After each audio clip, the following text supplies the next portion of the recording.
As she sat beside him, silence filled the car, not awkward, but heavy with something unnamed. She looked out the window, pretending to admire the passing streets, but her reflection on the glass betrayed her disappointment. He gripped the steering wheel a little tighter, his jaw set, his heart pounding louder than the hum of the road. Every few seconds, his gaze flicked toward her, the way the wind played with a strand of her hair, how she bit her lip, lost in thought. He wanted to tell her that she looked more beautiful than he'd ever imagined she could, that her smile had the power to undo the hardest of his days, that she had unknowingly become the calm in his chaos. But words stayed locked behind restraint, because life had taught him to control the things his heart wanted most. The birthday party was bright, laughter, music, the glow of fairy lights. Hurrem walked in beside Mazen, the soft shimmer of her dress catching everyone's attention. And someone noticed Rahim, Alina's brother-in-law Rahim. His eyes followed her as she laughed with Zamer, her presence innocent yet effortlessly magnetic. Mazen noticed that look too, and something deep inside him twisted. He brushed it off, but the unease stayed. The house buzzed with bittersweet excitement. Mazen had received a job offer abroad, a rare chance to continue his studies and support his family better. Everyone congratulated him, proud, relieved, hopeful. Everyone except Hurrem. To her, the news felt like the ground shifting beneath her feet. The one person she couldn't imagine her world without was leaving. For days, she moved through the house quietly, smiling when spoken to, but her eyes no longer sparkled the same. And then came the night before his flight. He was packing alone, the room dimly lit, suitcase half open, the sound of the clock ticking too loud. A soft knock at the door. He turned, surprised. Hurrem stood there. Her eyes glistened as if she'd gathered every ounce of courage to come. Mazen. You should sleep, Hurrem. It's late. She shook her head, her voice trembling. Don't go. He froze for a heartbeat. Something in her tone, desperate, breaking, made his chest tighten. He turned back to his suitcase, trying to steady his voice. You know why I have to go. It's important for all of us. Hurrem, cutting him off, voice rising, and for me? Don't I matter? He turned, shocked. Her eyes brimmed with tears, fear, confusion, something deeper. Hurrem, choking, words tumbling out. How can you leave me? Everyone leaves me, first Baba, now you. She took a trembling step forward, her voice barely a whisper. Hurrem, I can't lose you because I love you. The words hit him like a storm. He stared at her, frozen. His heartbeat thundered in his ears. The world he had built on restraint, duty, and silence shattered in a second. Mazen. Stunned. What did you just say?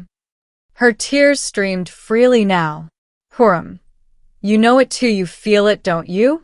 That's why you care. My friend said that's why. He stepped back, shaking his head as if trying to erase what he'd heard. Then, suddenly, his voice broke, deeper, louder than she'd ever heard it. Mazen, roaring, who's been feeding you this filth? She flinched, her entire body trembling at the tone. He had never, not once, raised his voice at her. He took a breath, his anger now fighting his guilt. Mazen, furious, pained, is this why you go to college? To gossip? To ruin the one thing pure in this house? Hurrem, sobbing, it's not like that, I swear. But he couldn't hear anymore, maybe because he was trying too hard not to hear his own heart. He grabbed her arm, too harshly, pushing her toward the door. Mazen, voice shaking, go. Before you say anything else you don't understand. He slammed the door shut. The sound echoed through the quiet house. Inside, Mazen leaned against the wall, his breath heavy, his chest burning with regret. Outside, Hurrem stood frozen, tears tracing her cheeks, the sting of rejection cutting deeper than she thought possible. The next morning, the house gathered in the courtyard to see Mazen off. Mother prayed softly. Zamer fussed over his luggage. Alina handed him food for the flight. But Hurrem didn't come. He kept glancing toward the stairs, toward the upper portion, waiting for her. Just one glimpse, one sign she was okay. But the door upstairs stayed closed. He smiled faintly for the others, hiding the tremor in his hands, and left.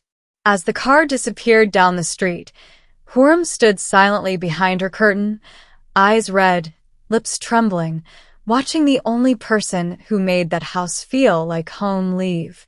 And with him went the laughter, the warmth, and the quiet heartbeat of her world. Days turned into weeks. Weeks into quiet months. Mazen called home often, his voice steady, polite, always asking about everyone. But when it came to Hurrem, there was only stillness. He would ask softly, "How's Hurrem? Is she okay?" Her aunt would smile faintly. "She's fine, just busy with college work." Sometimes she would hand her the phone. "Hurrem, sweetie, talk to him." She'd take the phone silently, hold it close, listen to his hello, that same warm, familiar voice that once made her heart flutter and then quietly disconnect. No words, just a dialed tone echoing the distance between them. A fever hit her in the first few weeks. Days of burning silence, murmured names in her sleep, and restless nights when she called out for him without realizing. Everyone knew her attachment. Everyone prayed time would heal her. But time didn't heal her, it hardened her. She was no longer the same girl who filled the house with chatter and laughter. The walls of her room, once scattered with sketches, photos, and fairy lights, now stood bare. Her favorite books gathered dust. Her laughter, the house's heartbeat, had vanished. The family worried. They could all see what was missing. Her uncle's death had shaken her once, but Mazen's departure had changed her entirely. The little girl who once begged for milkshakes now barely ate. The one who used to follow his mother with endless stories now sat quietly beside her, folding laundry, her eyes empty but calm. Months later, the topic of college admissions came up. It was Mazen's dream that both Zamer and Hurrem would become doctors. Zamer had already applied, but Hurrem refused. The entire family was shocked. "Mother, concerned daughter, medicine was Mazen's wish for you." Hurrem, softly, looking away, he wished it. "Not me." They thought it was stubbornness, but it was pain. She couldn't follow a dream that belonged to someone who'd left her behind. Thank you for listening. Subscribe for more updates.